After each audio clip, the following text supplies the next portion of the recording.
अस्सलाम वालेकुम। बेटा, आज का हमारा टॉपिक है व्हाट इज अकाउंटिंग इक्वेशन। हमारे अकाउंट्स की सीरीज चल रही है और आप बीएमयू में ये लेक्चर्स देख रहे हैं।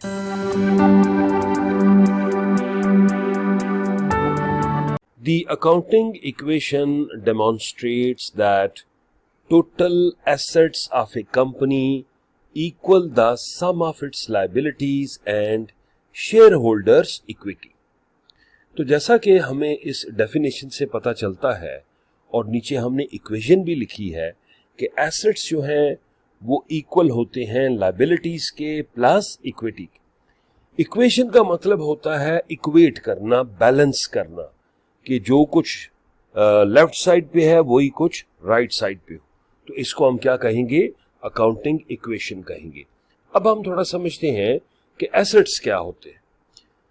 किसी भी कंपनी के एसेट उस वक्त डेवलप होते हैं जब ओनर्स इक्विटी मींस जो बिजनेसमैन है वो इन्वेस्टमेंट करेगा, तो फिर आपके एसेट भी डेवलप होंगे और फिर आपकी लायबिलिटीज भी डेवलप होंगी। याद रखें, हमारे पास दो तरह के एसेट्स होते हैं।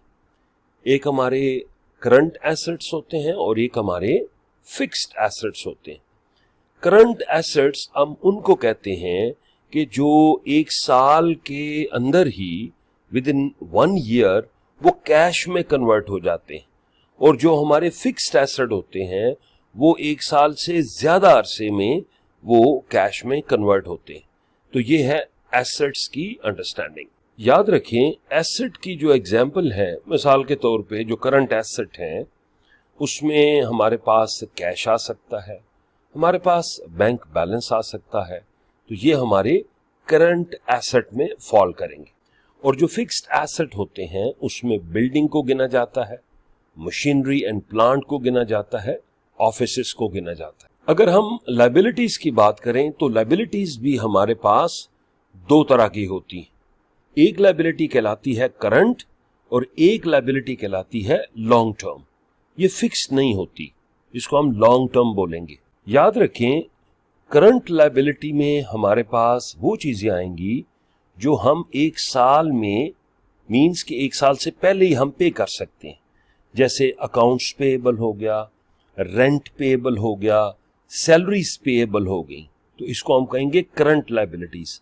और जो लॉन्ग टर्म लायबिलिटीज में उनमें बड़ी अच्छी एग्जांपल है लोन की, कि आपने बैंक से लोन लिया हुआ है 2 साल के लिए या 5 या 10 साल के लिए, तो वो लॉन्ग टर्म एक प्रोसेस चल रहा होता है। और इसी तरह जो ऑनर्स इक्विटी है ये बुनियादी तौर पे ऑनर की इन्वेस्टमेंट कहलाएगी। Next point, the basis of double entry bookkeeping is the distinct relationship between a company's liabilities, assets and equity. कि अगर हम double entry bookkeeping system की बात करें, जो कि मैंने पिछले लेक्चर में इसके बारे में बताया है कि दो तरह के सिस्टम है, एक सिंगल एंट्री है और एक डबल एंट्री है। तो सिंगल एंट्री जो बुक कीपिंग सिस्टम है वो एक्यूरेट नहीं है, ट्रांसपेरेंट नहीं है, जबकि जो डबल एंट्री बुक कीपिंग है वो ट्रांसपेरेंट है और पूरी दुनिया में यही राइज। Next point, the basic accounting equation can be solved, कि हम इसको हल कर सकते हैं if the first 2 terms are known, कि अगर आप पहली दो आपको वैल्यूज का और उनका जो रेंज है उसका पता हो। जस्ट लाइक अदर इक्वेशंस, आम इक्वेशंस की तरह। मिसाल के तौर पे total assets minus total equity is equal to total liabilities, total assets minus total liabilities is equal to total equity. और जो माइनस साइन है वो हमने चीजों को लेफ्ट से राइट और राइट से लेफ्ट अगर हमने लेके जाना है तो इसलिए यूज किया जाता है।